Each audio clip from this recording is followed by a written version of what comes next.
Hi, welcome to FUT-IQ. I'm Diego.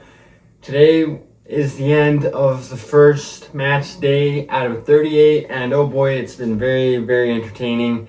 We had to start off, obviously, Arsenal, the defending champions of the EPL. They win 3-0. I thought that they'd beat Coventry 2-0. They ended up winning 3-0. Havertz, Odegaard, and Saka score. And honestly, I'm not surprised. They've been playing pretty well lately, and they showed up today, or that day on Friday. And what was really disappointing was Man U. I thought, and I still think that, they could have a great season this year, but surprisingly, they weren't good enough. There wasn't any consistency with the players throughout the 90 minutes. Even the players that came in as subs, they didn't make any great impact in the game. Cunha was all right. He was probably one of the best players that game. And maybe we should have seen more of Bruno Fernandes. And also Maguire at the end looking a little bit more dangerous than anybody up top. Sesko was not very noticeable throughout his minutes that he got as well. So Man U definitely need to figure out what's going on. Maybe I understand it's his first game and coming back from vacation and whatnot. Maybe some players are injured, but regardless, this is a team that just came up the second division and they're coming to compete, as we were able to tell against Man U. Man U need to step it up. And then I just am very surprised also as well with this two games that I didn't even talk about in my last video, but I'm surprised that Sunderland lost, and we had to talk about this against Ipswich Town, 2-1 away.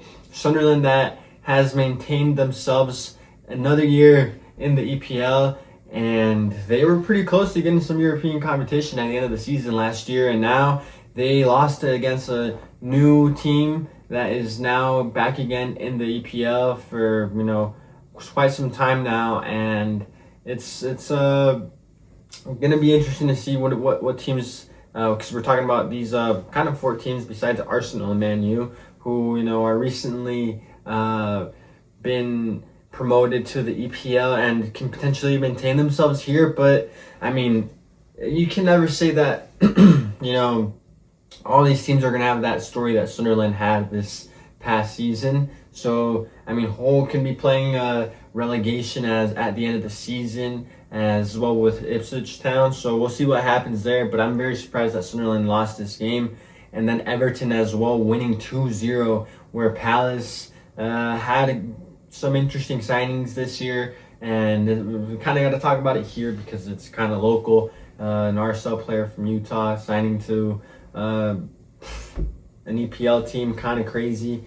One kid out of thousands here, and it's actually really cool to see that. And hopefully Gozo has a great season and just a career overall. But Palace, I think that this year, even with that signing and some other ones that they've made, and having the team that they've had throughout these last couple of years, I think they're going to be facing a hard time this season, and potentially could be fighting for relegation. I wouldn't be surprised. I can see Everton maybe staying between the middle table, but Palace, I mean, with their new head coach, I'm not convinced, and I wouldn't be surprised if this is one of the teams that fire one or two coaches to figure out a situation or manage to stay in the EPL. And then also Spurs lost 3-0 away. Some people don't even like the away kit. I think it's pretty cool. Besides that, they put absolute trash. And Brentford, another game where they looked very dominant. And I mean, from minute 12 they scored, and then kind of first half was all them. Spurs played terrible. They had no defense, no midfield, and just very, very mediocre, to be honest, especially with the amount of money that they spent. It's kind of insane. And again, this could be another situation where they fight for relegation. Maybe. I I don't think they would, but I mean, it is Spurs, so we at this point we can't be surprised. But at the end of the day, they need to pick it up, even though it's just the first game of the season. But it was a very surprising game. I thought they'd win this game barely 1-0, or 2-1, a tight game, but they got dominated for the whole first half. And second half, nothing much happened, besides a couple of opportunities. But then also Man City struggled against Bournemouth. In my opinion, I don't know if it was the new haircut for Haaland, but City weren't able to finish. Even himself, he had a couple opportunities, and it was just very poor to think that Haaland wouldn't finish the opportunities he had was kind of insane. Maybe he lost his power with his haircut. Who knows? But Bournemouth competed against City after a season that they're now in, which is a season where they don't have their superstars or a solid team. Like, I mean, they do have. I mean, I don't know if I can say that because Culvert really did ball out. He had a pretty good game, and also Tavernier. These guys are going to carry Bournemouth this season. I would not be surprised if they do. Obviously, Scott is a really great midfield as well, and he can bring a lot to the table for Bournemouth. But I just think that these two guys, hopefully, they don't get any injuries, so Bournemouth can still compete against the top six and obviously any other team in the EPL, which I think they can this year. But especially with those two players, with the connection and chemistry they've built throughout the couple of seasons, as well with Ryan, and they can be a team that is going to be hard to beat throughout the season. But City get the 3 points. Maresca trying to look like Pep at the end of the match, so he's just trying to be part of the team now. And he's been there for a bit before being the head coach, which makes sense. But then also another surprising score was the 4-0 of Aston Villa. I have a Villa friend, and honestly, I think he would be so pissed watching this game, and I could just imagine him right now, how he'd be fuming. And then also, I mean, just a situation where your star goalkeeper doesn't want to play for the team, he's injured or whatever, it looks like he's heading out, and hopefully Chelsea don't get him, even though Chelsea does need a new keeper, especially after today's game. Oh my gosh, this is just, I don't understand what Chelsea is doing, signing so many young players and then going to be exaggerating and signing two veterans of the game, which, with due respect, they had a great career, but I don't think that's what Chelsea needs right now. But it's also a season without any European competition. Maybe give some more advice, tips, and have their experience help the team overall. And we'll see if Enzo ends up leaving at the end of the summer transfer market. But Villa, oh my, it kind of sucks for the coach. I mean, you look at the bench and what do you have? Garnacho, who's gonna fix your situation? Obviously not. And honestly, a little bit of no luck for Villa as well with the first goal with Lindelof, getting that ball right on his chest. Not much you can do. And then De Kuiper is going to have a great season, in my opinion. He just showed us in this game against Villa. He absolutely dominated. And Brighton overall played simple football. They just played it a really good game, and there wasn't necessarily like a lot of skillfulness or anything crazy. It was just like simple passes, simple movements, and they delivered and they finished. And as well with Joao Gomez, terrible game. One of the worst games I've seen of a player. Like, not just like he played bad, but also he was so unlucky, and the mistakes after mistakes, and then getting sent off at the end of like first half.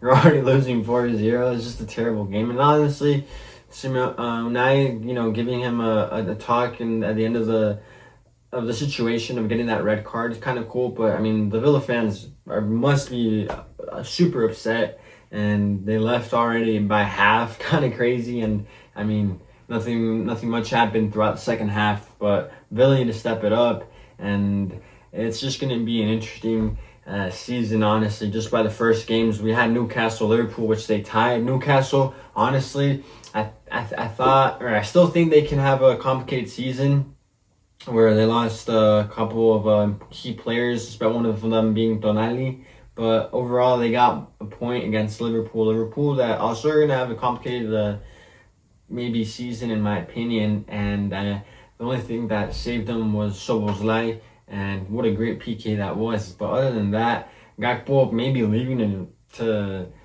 City, I think, or Newcastle, I heard, or something like that. Kind of crazy if he leaves Liverpool. I mean, he scored a great goal against Newcastle as well. And I think that he should probably stay at Liverpool. Probably be one of the best players throughout the season, with maybe Ekatike still being out. And we'll see how Isak does. He didn't really do much against Newcastle, but he was fully match fit, but he didn't really propose much in the attack. But Joe Willock looks like he might be leaving the club as well, but he had a great goal. What a great run. And then also today we had Chelsea-Fulham, where Chelsea, did a great job, but defensively, especially on that left side where, we don't have Cucurella anymore and Hato has to step up. He had somewhat of a mid-game, and hopefully he can pick it up and just played better overall. And also, we need a new keeper, man. I don't know about Roberto Sanchez. I don't know. We've had him for a couple of seasons. I don't think he can fit that role that is really important for Chelsea, especially if they want to play European competition. So, I mean, other than that, Cole Palmer, what a performance, goal and assist. Joao Pedro scoring once again, and he should have gone to the World Cup, man. It would have been a different story with that guy. We saw it throughout the preseason, and then obviously with a couple of the new signings that played, fairly well. Not much to say there, just that maybe got to work better defensively. Fulham, I do think, are going to look very competitive this year, and they obviously showed that against Chelsea. But I mean, with Gonzalo Garcia, that's going to be a great striker. I wouldn't be surprised if he scores more than 10 goals this season. We'll see about that. And also Palacios, he had a mid-game, but maybe he's just getting comfortable, getting used to the EPL. But we'll see what happens there. But comment down below what you guys thought about the first match of this season. Who do you guys think will win the season, or who's getting relegated? Comment down below. I'll read them. Make sure to like, subscribe, follow us for more content, and we'll see you guys next time.